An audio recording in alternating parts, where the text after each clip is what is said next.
Hi there. So we're working our way through John, right? Starting the Gospels. We're on chapter 5. You can go back and check out the other videos to catch up. But we're going to do 5 today for Saturday. Here we go. The healing at the pool on the Sabbath. After this, there was a feast of the Jews, and Jesus went up to Jerusalem. After what, you may ask, right? Jesus heals an official's son. Your son will live. Remember that? Came and told him at the exact hour he was healed, right? Right. And he was in Cana of Galilee. So after this, there was a feast of the Jews, and Jesus went up to Jerusalem. Now there is in Jerusalem by the sheep gate a pool in Aramaic called Bethesda, which has 5 roofed colonnades. In these lay a multitude of invalids, blind, lame, and paralyzed. One man was there who had been an invalid for 38 years. Wow. When Jesus saw him lying there and knew that he had already been there a long time, he said to him, Do you want to be healed? The sick man answered him, Sir, I have no one to put me in the pool when the water is stirred up, and while I am going, another steps down before me. Jesus said to him, Get up, take your bed, and walk.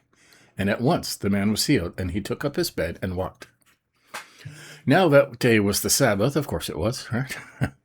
So the Jews, also the man who had been healed, It is a Sabbath, and it is not lawful for you to take up your bed. But he answered them, The man who healed me, that man said to me, Take up your bed and walk. They asked him, Who is the man who said to you, Take up your bed and walk? Now the man who had been healed did not know who it was, for Jesus had withdrawn, and there was a crowd in the place. Afterward, Jesus found him in the temple and said to him, See, you are well. Sin no more, that nothing worse may happen to you. The man went away and told the Jews that it was Jesus who had healed him. And this is why the Jews were persecuting Jesus, because he was doing these things on the Sabbath, right? They did much worse things on the Sabbath, right? But Jesus answered them, My Father is working until now, and I am working.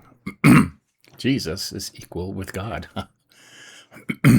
This is why the Jews are seeking all the more to kill him, because not only was he breaking the Sabbath, but he was even calling God his own Father, making himself equal with God. Well, he was, right? The authority of the Son. So Jesus said to them, Truly, truly, I say to you, right? Very important. The Son can do nothing of his own accord, but only what he sees the Father doing. For whatever the Father does, the Son does likewise. For the Father loves the Son and shows him all that he himself is doing, and greater works than these will he show him, so that you may marvel. For as the Father raises the dead and gives them life, so also the Son gives life to whom he will. For the Father judges no one, but has given all judgment to the Son. Ooh. that all may honor the Son, just as they honor the Father. Whoever does not honor the Son does not honor the Father who sent him. Truly, truly, I say to you, whoever hears my word and believes him who sent me has eternal life. He does not come into judgment, but has passed from death to life. Truly, truly, I say to you, an hour is coming, and now is here, when the dead will hear the voice of the Son of God, and those who hear will live. For as the Father has life in himself, so he has granted the Son to have life in himself. And he has given him authority to execute judgment, because he is the Son of Man. Do not marvel at this, for an hour is coming when all who are in the tombs will hear his voice, and come out, those who have done good to the resurrection of life, and those who have done evil to the resurrection of judgment. Witnesses to Jesus. I can do nothing on my own. As I hear, I judge, and my judgment is just, because I seek not my own will, but the will of him who sent me. If I alone bear witness about myself, my testimony is not true. There is another who bears witness about me, and I know that the testimony that he bears about me is true. You sent to John, and he has borne witness to the truth. Not that the testimony I receive is from man, but I say these things so that you may be saved.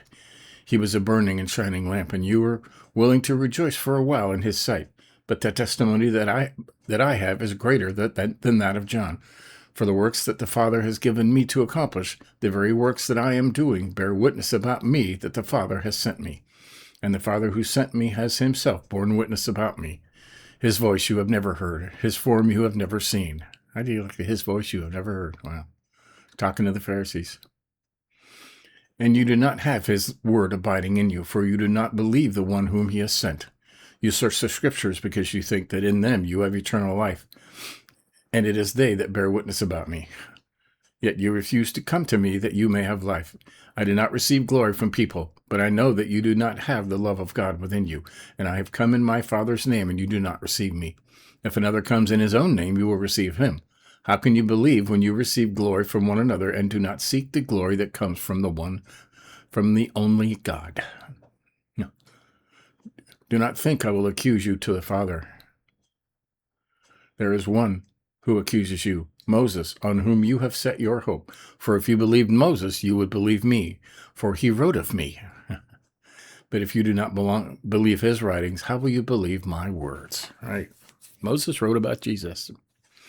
And I keep going, Moses, Moses, Moses, right? So there you go. That was a short one today. I'm not going to read 6 because they're kind of long, but these are longer chapters, so we'll do one chapter at a time. So there you go. That was easy, right? So catch up on the ones you may have missed, right? Lots of interesting stuff. And John 5 is a very interesting, I mean, you could read that over and over about Jesus, who he is, who he says he is, what he's capable of doing, right? He is the judge. He is the one you should worship and believe and obey, right? So there you go. Give us a like if you think about it, and tomorrow we will continue. See you then.